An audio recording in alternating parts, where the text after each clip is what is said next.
Welcome to Science Learning Gateway. I hope you people are doing great. So today in this tutorial we are going to discuss class 10 science CBSE term 2 syllabus chapter number 8, how do organisms reproduce. So this chapter will come in term 2 exam. So we'll finish this chapter in one shot, means in one video will cover the full chapter. So as you know, the name of the chapter is how do organisms reproduce. So in this chapter we are going to read about reproduction in plants and reproduction in animals also, and the two types of reproduction, sexual and asexual reproduction, about that also we are going to read. So let's start with the chapter. So our first topic is how do organisms reproduce. So in that, first of all, we should know what is the meaning of reproduction. So what is the meaning of reproduction? Reproduction is a process in which an organism gives birth to its young ones, which is similar to its kind, right? For example, dog will give birth to a dog, cat will give birth to a cat, and human beings will give birth to human beings. So the definition of reproduction is very easy. It is a process by which living organism produce new individuals similar to themselves. That also you can write. Otherwise you can write that reproduction is a process in which living organism give birth to its young ones. Now you all know that our body is made up of cell. Cell is the structural and the functional unit of life, and in each cell, what is present in each cell, nucleus is present. In the center of each cell, nucleus is present, and inside the nucleus, DNA is present. DNA, and DNA is the hereditary material which is transferred from the parents to their offspring. And what is the full form of DNA? Deoxyribonucleic acid. This is the function of DNA, and it is one of the hereditary material which is transferred from the parents to their offspring. Now, as you all know that there are two types of reproduction. How many types of reproductions are there? Two types of reproduction. So, and the names of the two types of reproduction are sexual reproduction and asexual reproduction. Asexual reproduction and sexual reproduction. So one important question which can come over here is difference between sexual and asexual reproduction, or it can come in the form of write the differences between the two types of reproduction. So you will make two columns, one for asexual and one for sexual reproduction. The first point for asexual reproduction is that a single individual give rise to new individual. Means in asexual reproduction only one parent is needed, only single parent is needed. So a single organism will give birth to a new organism, it can give rise to a new individual. But in asexual reproduction, two parents are needed, that is male and female, to give birth to the young ones or to give birth to the baby. Second, in asexual reproduction, gametes are not formed, but in sexual reproduction, gametes are formed. Male gamete and female gamete will be formed. New individual is identical to the parent. In asexual reproduction, the new organism which will be formed will be exactly similar to the parent. But in sexual reproduction, new individual is genetically similar, but not identical to the parent. Means genetically they will be similar. Means the same DNA will be present in that parent also and in that child also, but they are not. In look wise, we cannot say that we are identical. For example, we are not exactly the same copy of our parents. Some differences are there among our brothers, sisters, and among our parents also. So, but genetically we all are similar but not identical. Fourth point for asexual reproduction. It is very useful method for rapid multiplication. Suppose one organism want to grow, means it want to give number of individual at a time. So asexual reproduction is one of the method in which number of organisms can be formed. For example, by the process of fission, then regeneration, etc. Vegetative reproduction. By those method, number of organisms can be formed, but it is useful to generate more variation in species. But in sexual reproduction, what happens? Variations are more. Variations means differences are more between the species or between the organism. Adopted by lower organisms. Lower organism means single cell organisms or unicellular organism. Asexual reproduction is generally seen in unicellular organisms or lower organisms, but sexual reproduction is generally seen in higher organisms or in multicellular organisms which are made up of many cells. Examples of asexual reproduction are seen in amoeba, hydra, in bacteria also, but the sexual reproduction is seen in human beings or in some other organisms like lion, tiger, elephant, etc. So these are the differences between sexual and asexual reproduction. Now let us read about the different modes of asexual reproduction. As we just now we have read that in asexual reproduction only single parent is needed. So let us see what are the different modes of asexual reproduction. The first one is fission. Fission means breakdown. For example, this is one of the species. Fission means it will divide into two parts. So two organisms will get over there. So what is fission? It is one of the method of asexual reproduction in which parent cell divides into daughter cell. For example, this is a parent cell. It divides to give you the two daughter cells over there like this. There are two types of fission: binary fission and multiple fission. So remember that fission is one of the method of asexual reproduction in which parent cell divides to generate daughter cell. And how many types of fissions are there? Two types of fission: binary fission and multiple fission. Binary means two, multiple means many. So in binary fission, what happened? The parent will divide to give you two daughter cells. But in multiple fission, what will happen? The parent will divide to give you many daughter cells. Right? So it's first of all, let us discuss binary fission. In binary fission, an organism divides into two daughter cells. We can see binary fission in organisms like amoeba, leishmania, and paramecium. You can see this is one. This is amoeba. First of all, its nucleus is getting elongated. Afterwards, you can see that the nucleus will divide, and after that, from a single amoeba, we can get two daughter cell amoebas. Right, so this is one of the example of binary fission. In multiple fission, what will happen? In multiple fission, an organism divides to give you many daughter cells. For example, in plasmodium, you can see a picture over there. So many daughter cells are there. So that is an example of multiple fission. Now let us discuss about fragmentation. Fragmentation means again breakdown of the parent. Right, so in fragmentation, what will happen? An organism breaks into smaller pieces. Upon maturation, each piece develops into a new individual. For example, this is Spirogyra. What will happen? Its body will break at this point. So it will divide into two organisms. After that, they will mature and they will give rise to a new individual. They will form a new individual. So in fragmentation, an organism break into smaller pieces, and after maturation they will develop into new individual. Example is Spirogyra. So one example you should remember, guys, for everything. For binary fission, remember amoeba. Paramecium. For multiple fission, remember plasmodium, and for fragmentation, remember Spirogyra. These questions can come in multiple choice questions also.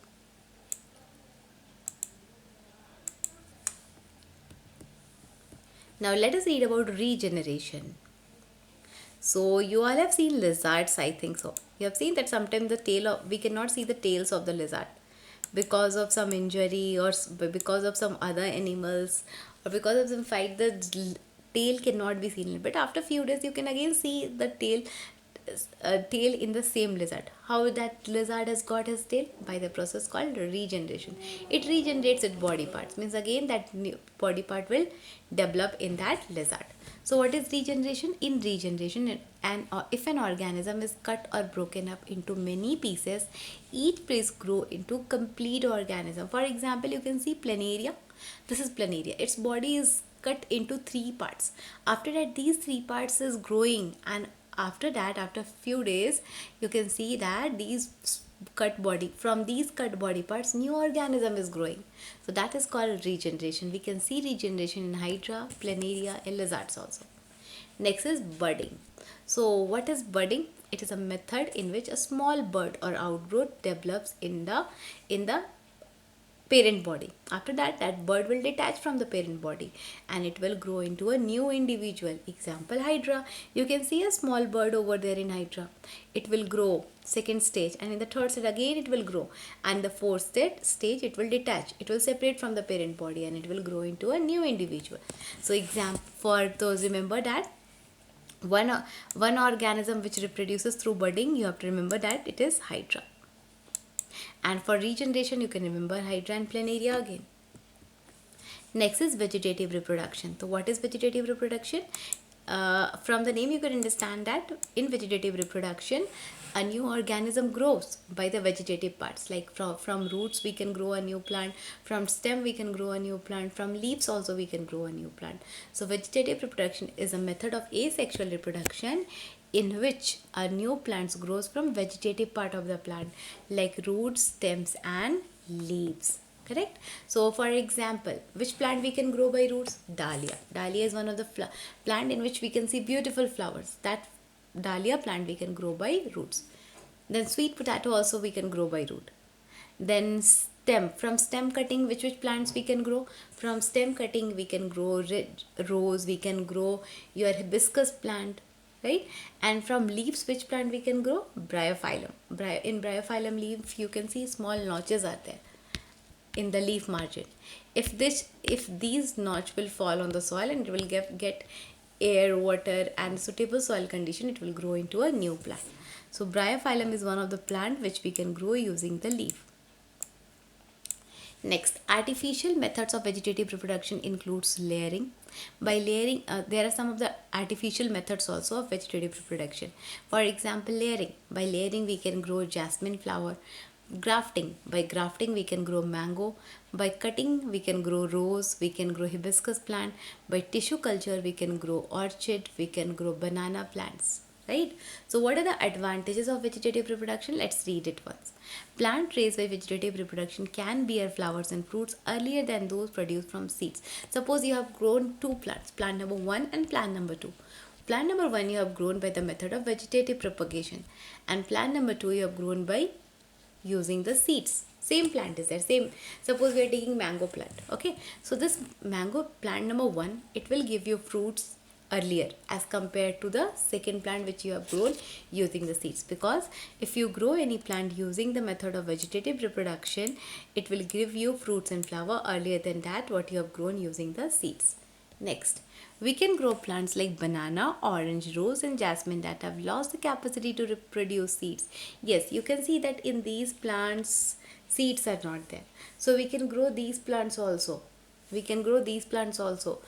They don't have seeds, but then also using by the process of vegetative propagation we can grow these plants. New plants are genetically similar to their parents. The new plants which were grown using vegetative propagation, they are genetically similar to their parents. Now the next method which we are going to read in asexual reproduction is spore formation. I think this is the last method of your asexual method. So spore formation. So by this method you can understand that spores are formed in that given organism. So spores are small bulb-like structure which are covered by a thick walls. Under favorable condition they germinate, produce new organism. You can see these are the structures, and these are called sporangia. Inside that spores are there. Spores, you can see small structures are there, spores. When it will burst, the spores will come out, and from the spores the new organisms will be formed. And we can see the spore formation process in rhizopus. Rhizopus is one of the plant in which we can see this spore formation method. Now let us read about sexual reproduction. In asexual reproduction, what we have read? In asexual reproduction, we have read that single organism is needed to produce a new organism. There are different methods of asexual reproduction like fission, budding, regeneration, fragmentation, vegetative propagation, spore formation. Now we are going to read about sexual reproduction. So let us discuss the basic thing about sexual reproduction. In sexual reproduction, two parents are needed, male and female. And gametes are also formed in sexual reproduction, male gamete, female gamete. After that, male gamete will fuse with the female gamete and they will fertilize, right? Fertilization will occur and zygote will be formed in that case. Zygote will be formed in that case, and from that zygote the new organism will be formed. So see, when reproduction takes place as a result of fusion of male and female gamete, it is called sexual reproduction. So what is sexual reproduction? In sexual reproduction, two parents are needed and fertilization will occur, and when the fusion of male and female gamete will occur, then sexual reproduction will occur. And fusion of male and female gamete is called what? Fusion of male and female gamete is called fertilization. This is also one of the important definition. What is fertilization? So fusion of male and female gamete to form zygote is called fertilization. And what is sexual reproduction? In sexual reproduction, two parents are needed, male and female. And when the male gamete will fuse with the female gamete, zygote is formed. That is called sexual reproduction. Now we are going to read sexual reproduction in flowering plants. So you know that flowers are the reproductive organ of a plant. Flowers are called the reproductive organ of a plant. And what are the different parts of the flower? Sepals, petals, stamens and pistils. These are the different parts of the flower. Okay, stamen is called the male reproductive part. Stamen. Which part of the flower is called the male reproductive part? Stamen is called the male reproductive part. And pistil is called the female reproductive part. So remember this one. Stamen is the male reproductive part and pistil is the female reproductive part. This question you can get in your MCQ questions also. Now, how many types of flowers are there? There are two types of flowers, bisexual flowers and unisexual flower. Bi means two. So in bisexual flowers, both male and female reproductive parts are present. Okay, in a single flower, both male and female reproductive part will be present. That is stamen and pistil. Example, in hibiscus flower, you can see both male and female parts are present in a single flower. In mustard flower also, you can see this is the hibiscus flower. You all have seen this hibiscus flower. They are available in so many colors. Red is the most common color. Red, pink, white, yellow. Many colors are there of hibiscus flower.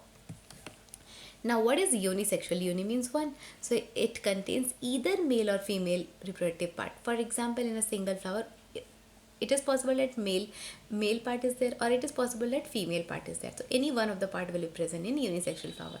For example, papaya, watermelon.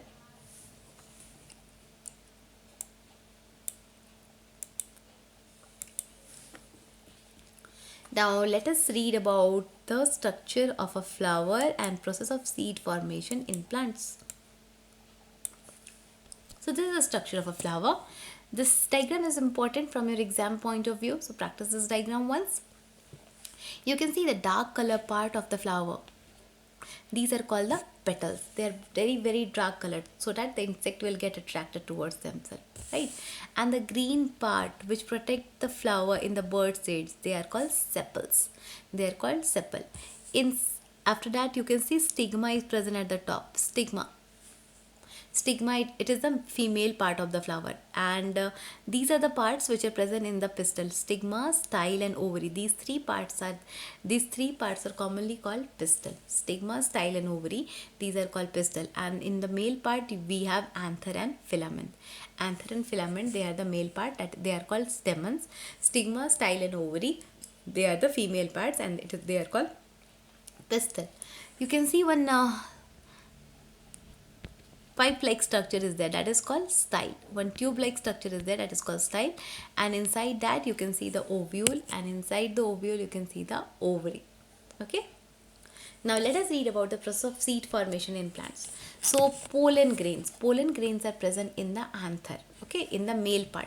Pollen grains are the male gametes. They are the male gamete and they are present in anther. And pollen grains are transferred from anther to the stigma. The transfer can take place in the same flower also or in another flower also. And who transfers the pollen grain from anther to stigma? Maybe insects can transfer, air can transfer, or water can transfer. Any of these agents can transfer the pollen grains from anther to stigma, and this process is called pollination. The transfer of pollen grain from anther to stigma is called pollination, and there are two types of pollination: self-pollination and cross-pollination. If the transfer of pollen grain from anther to stigma takes place in the same flower, it is called self-pollination. But if the transfer of pollen grain from anther to stigma takes place in two different plants, but they are of the same species, then that is called cross-pollination. Second point, pollen grains germinate and form pollen tubes which pass through style to reach the ovules present in the ovary. See, after that, when the pollen grain will reach to the stigma, after that what they will do, pollen grains will germinate over there and they will form pollen tube, and through the style they will reach into the inside the ovary.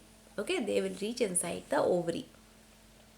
After that, inside the ovary, eggs are present. Eggs are the female gamete. When the pollen grains will reach inside the ovary, they will fuse with the female gamete. Fusion will take place, and that is called fertilization. And when the male and female gamete will fuse, they will form zygote. After that, zygote divides to form an embryo within the ovule. After that, zygote will grow and it will form what? It will grow embryo. Embryo is the baby plant. The ovule develops a tough coat and gradually converted into a seed. After fertilization, what will happen? Ovule will change into seed.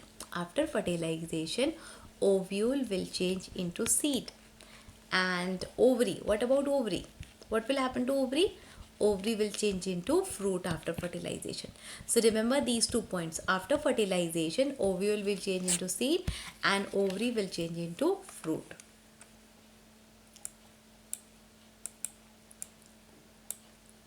The ovary changes into fruit and other parts of the flower fall off. Okay, only 2 changes will be there. Ovule will change into seed and ovary will change into fruit, and other parts of the flower like petals, etc., they will fall off from the plant. After that, the seed which is formed, it will grow into a new plant, but it should get the favorable condition. It should get correct amount of moisture, air, sunlight, etc., then it will grow into a new plant.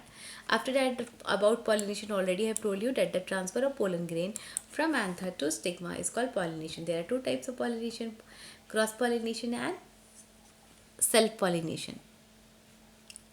You can see in this picture germination of pollen on stigma. First of all, the pollen grain will germinate on stigma.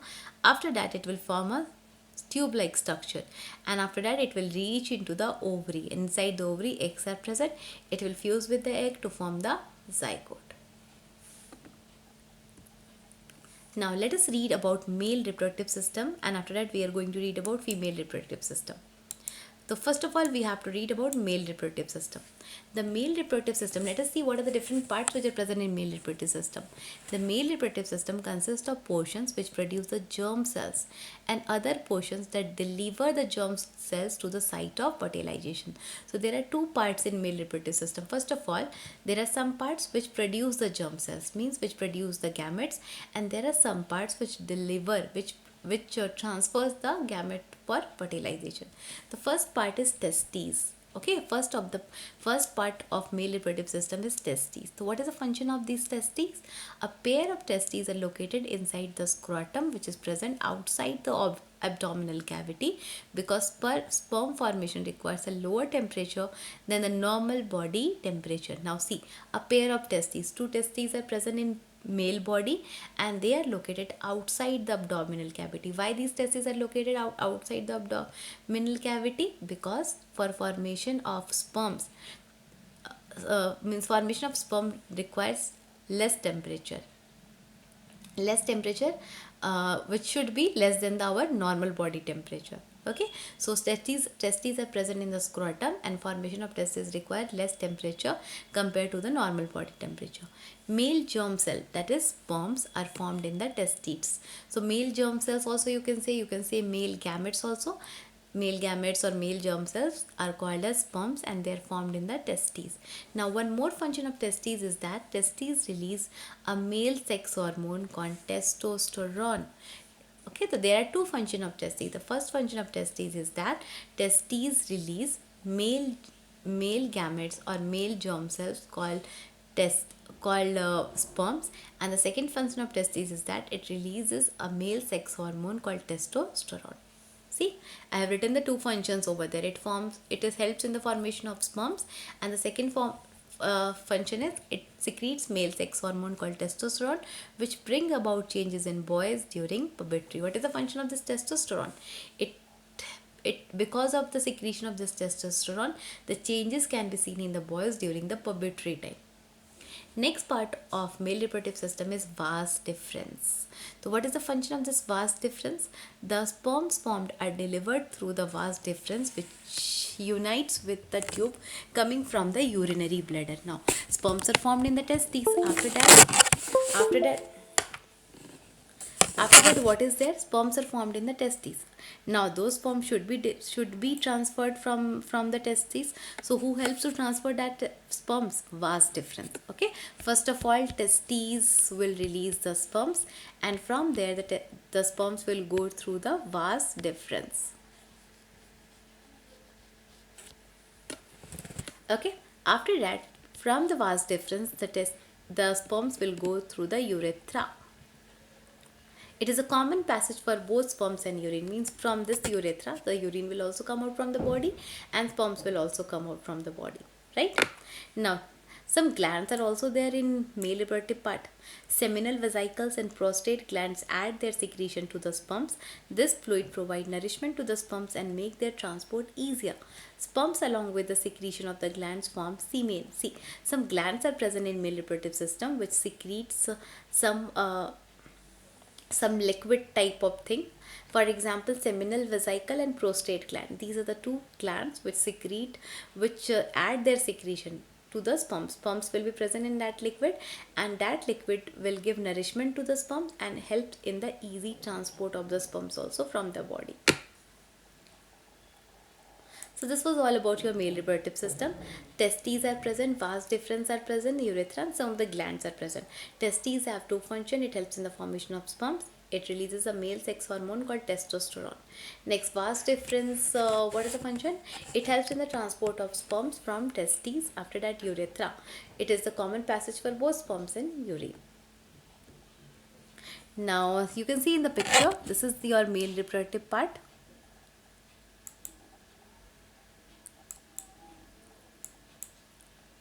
This is a male reproductive system. You can see over there your testes are present over there. It is present in the scrotum. Okay, testes are located inside the scrotum. This is the scrotum. Inside that testes are present. Testes release sperms through the testes. Through the vas deferens, the testes will travel and it will go to the urethra. It will go to the urethra, and through the urethra it will come out from the body. Next, we are going to read about female reproductive system. So in female reproductive system, the first part which we are going to read is ovary. So what is the function of ovary? Like for example, in male reproductive systems, testes release sperms. Testes release sperms, which are the male gamete. In the same way, in female reproductive system, ovary will release eggs, which are called the female gamete.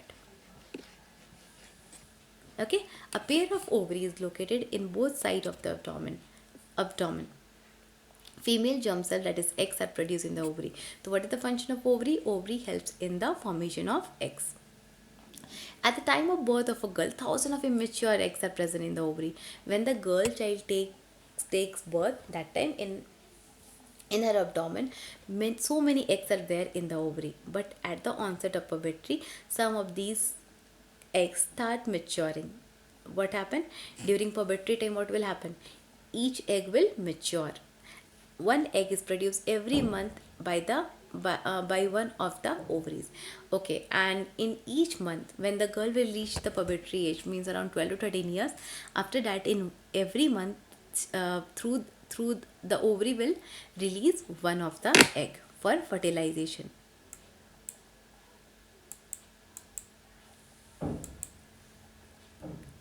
Next, we are going to read about oviduct or fallopian tube. So what is the function of this oviduct or fallopian tube? Over there, fertilization takes place. This oviduct or fallopian tube plays a very important role. It receives the eggs produced by the ovary and transfer it to the uterus. So what is the function of oviduct and fallopian tube? The ovary will release the egg. After that, that egg will go into the oviduct or the fallopian tube. Okay, and after that, it transfers it to the uterus. Fusion of male and female gamete, that is fertilization, takes place in the fallopian tube. So remember that this question can come for 1 marks, that where does fertilization takes place, or what is the site for fertilization in female. So you have to remember fertilization takes place in fallopian tube, or you can write oviduct also. Okay, next is uterus. So it is a bag-like structure where development of the baby takes place. Uterus opens into vagina through cervix. So what will happen after fertilization? After the fertilization, the zygote is transferred into the uterus, and the development of the baby, the growth of the baby, will take place in the uterus. And you can see this is the uterus, this is your fallopian, this is the oviduct of the these are the ovaries which releases the eggs. After that, the egg will go into the fallopian tube or the oviduct where fertilization will take place, and after that the baby will grow inside the uterus. And after uterus, which part we have? Cervix we have, and after that vagina is there, through which the baby will come out after the birth. After 9 months, the birth will take place, and after that the baby will come out from the mother's womb. Next, we are going to read about fertilization of eggs. How the egg will fertilize, that we are going to read in humans. So when egg is fertilized, the fertilized egg called the zygote is planted in uterus and develops into an embryo.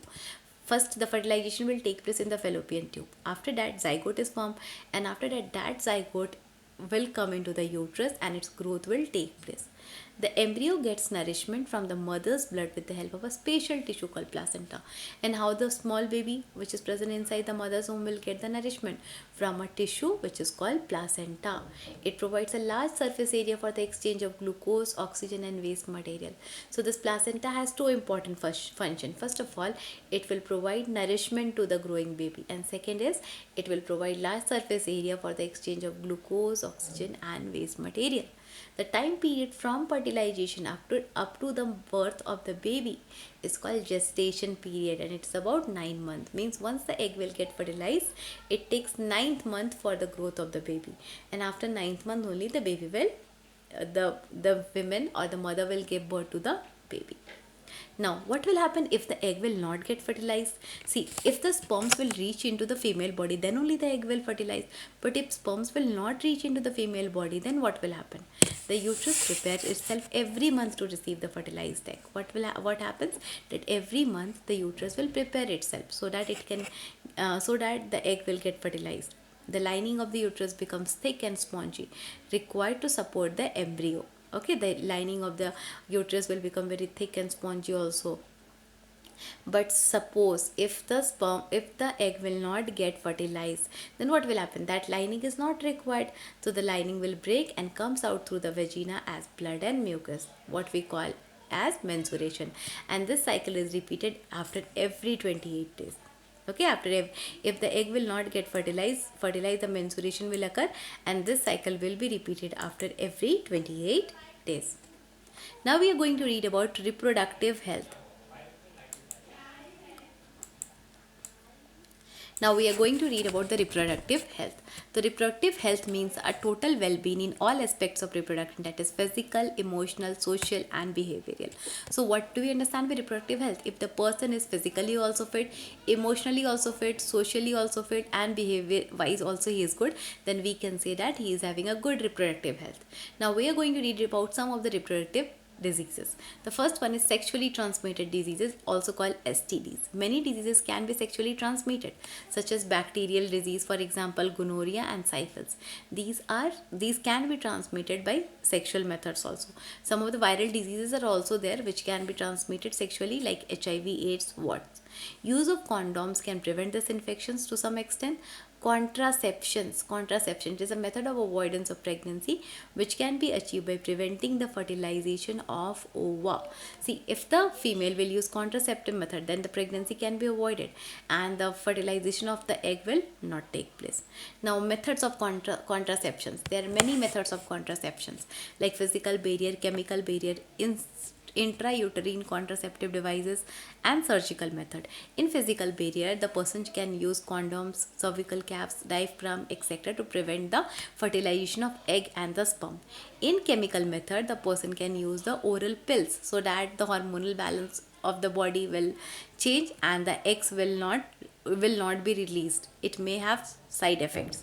Intrauterine contraceptive devices, IUCD. In this method, copper T or loop is placed in the uterus to prevent pregnancy. And the next one is surgical method. In surgical method, it takes place in males also and females also. If in the males the vas deferens is blocked to prevent sperm transfer, then that is called vasectomy. And if in females the fallopian tube is blocked, then we call it as tubectomy. So in male it is called vasectomy and in female it is called tubectomy.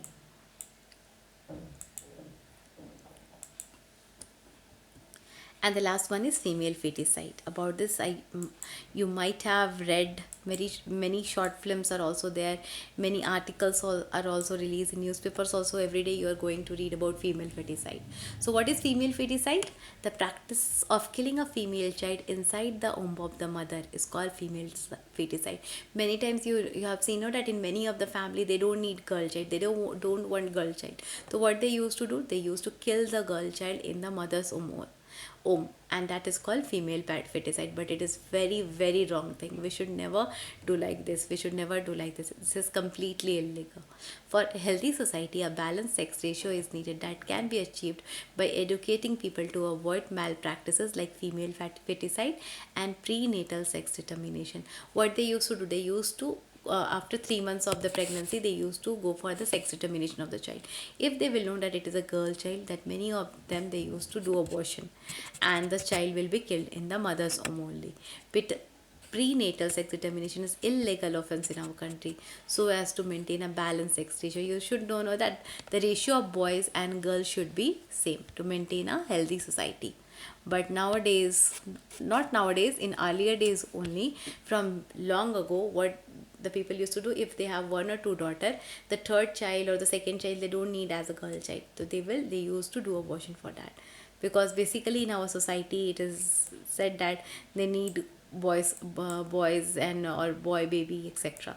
So this female feticide is completely illegal, and we should always try to save the girl child, and we should not do such practices at all. So that's all about the chapter human reproductive, sorry, how do organisms reproduce. In this chapter we have read about the two types of reproduction, sexual and asexual. We have read about the methods of asexual reproduction also. Next we have read about the male reproductive system, female reproductive system. Also we have read about the reproductive health. 2 3 diseases like AIDS can be transferred, gonorrhea, syphilis, those can be transmitted sexually by sexual methods. Next we have read, at last we have read about female feticide also. So this chapter in just 30 to 35 minutes, 35 minutes, we have 36 minutes, we have finished this lesson. So I hope you all have understood this one. I have already uploaded a detailed version of this lesson. You can check that in the playlist of class 10. So this, we have done a revision for this lesson. So go through the video, read your NCERT textbook. If you have any doubt, you can comment in the comment section. Thank you for watching, and if you are new to my channel, then please subscribe to it, and don't forget to hit the bell icon to get the notification. And if this tutorial is helpful for you, then please click on the like button. Thank you.